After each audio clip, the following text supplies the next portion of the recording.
An important component of the Nigerian economy, the agriculture sector employs a sizable section of the workforce and makes a substantial GDP contribution, although it can be a significant force for growth and development.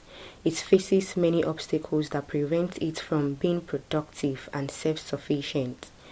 Meanwhile, Nigeria's Ondo State is a major agricultural center with a particular emphasis on food and cash crops. Although the state is well recognized for producing the most cocoa, it also produces other significant products like cashew, oil palm, cassava, rubber, and lumber. With its commercial fish and seafood production, Ondo also has a diversified agricultural economy that includes aquaculture. Well, agricultural sector in Nigeria entirely, I can't actually score them on average, because the Nigerian government has only based their revenue on oil. They only thought that oil is the only thing that can really bring in revenue for the government. But if we go back to history, before oil was discovered, we could remember the granite pyramid in Kano. We could remember the cocoa in the southwest and some other crops in the southeast. Nigerian economy by then was thriving well when it was based on agriculture. There are different levels and different departments, or if I use the word compartments, of the agricultural sector in Ondo State. We have the cash crops, we have the timber. We know that Ondo State is known for timber, and of course we have some other subsistence farming like cassava.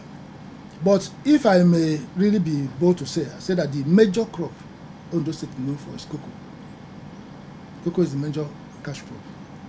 And then among the subsistence farmers, cassava is also very, very important, because we have a cassava processing, a starch processing factory very close to Akure here, that takes care of all the cassava, buys from farmers, and supplies to major companies in Nigeria. But farmers also get engaged in other produce, for example, like cocoyams, like sweet potatoes, but the major crop is cocoa. Ondo State is largely an agrarian state. A lot of people say it's also a civil service state. One is not going to doubt that. But in terms of agriculture, it's very, very agrarian. Practically all the 18 local governments have huge farming communities. So Ondo State is largely an agrarian society, and a lot of crops actually come out of the farms in Ondo State. If you talk of cash crops, I think cocoa tops that very well in Ondo State. The other food crops like yam, plantain, cassava, maize are also very well produced in the state. Inadequate processing and storage facilities, conflict between herders and farmers, expensive inputs, and farmland instability are just a few of the difficulties that Ondo State farmers must deal with. Concerns regarding the sustainability of agricultural production and land distribution, especially for female farmers, are also present. I would say that there are some challenges that face the agricultural sector in Ondo State, especially, which is not limited to us, the issue of the herdsmen,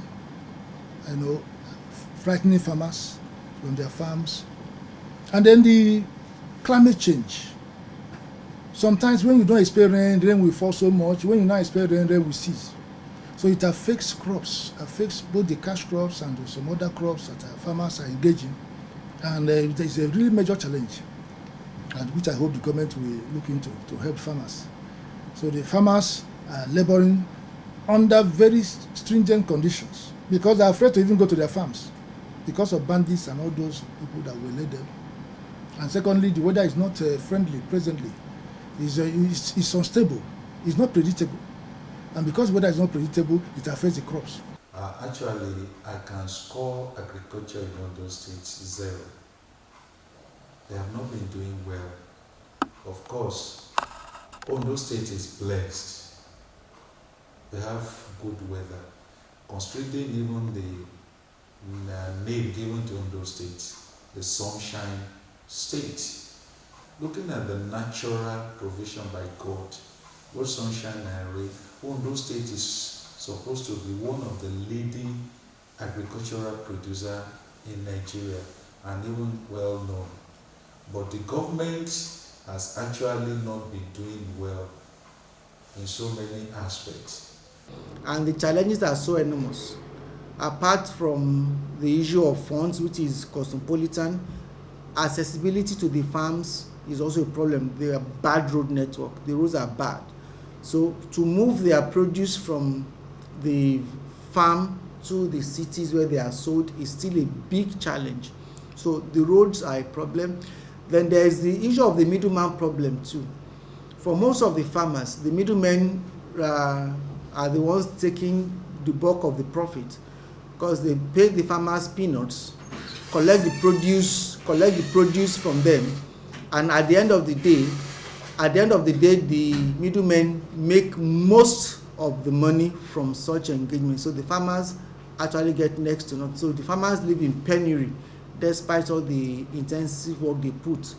Then there's mechanization problem as well. Mechanization for the farmers who have large acres of land that they farm, many of them still engage in manual labor. Agriculture-related issues have a big effect on the economy and consumers.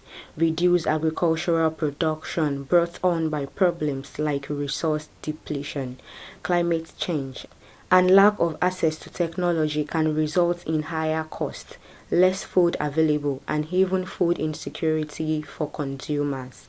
These issues can also impair the economic progress, especially in emerging nations where agriculture is a significant industry impacting employment, income, and general development.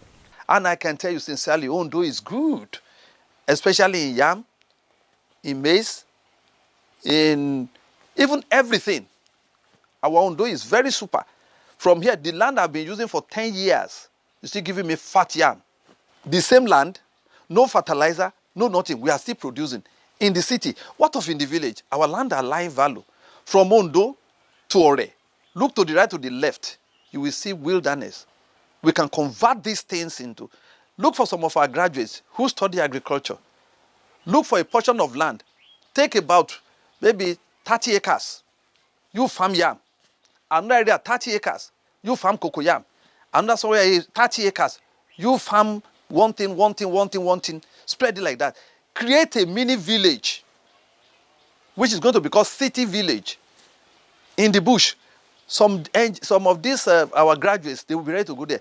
We have encouraged all the farmers to form cooperative societies. So through farmers' cooperative societies, we're able to secure the loans, soft loans and small loans under SME from NDDC to support the farmers at their own level. Especially most of this, because most of the farmers in Ondo State are subsistence farmers. So it means that they are simply to increase the household livelihood and therefore resilience, therefore food security. It's not really for export, but we have some large farmers who produce possibly for companies and for export. I believe that if NDDC can work with us in the university system, as we try to coordinate the farmers into cooperatives, to be able to secure loans for these farmers and monitor, because not just secure, our job is to monitor logistics. So we monitor the activities to be sure that the loans are not being wasted and not being used anyhow. Increasing access to resources like funding and high-quality inputs, encouraging the use of contemporary agricultural technologies, bolstering farmer organizations, and putting sustainable practices into effect are all parts of the multifaceted approach that might aid in fostering solutions to the problems affecting Ondo State's agriculture. Furthermore, it is critical to provide training and capacity building, ensure market accessibility, and create employment prospects in rural areas.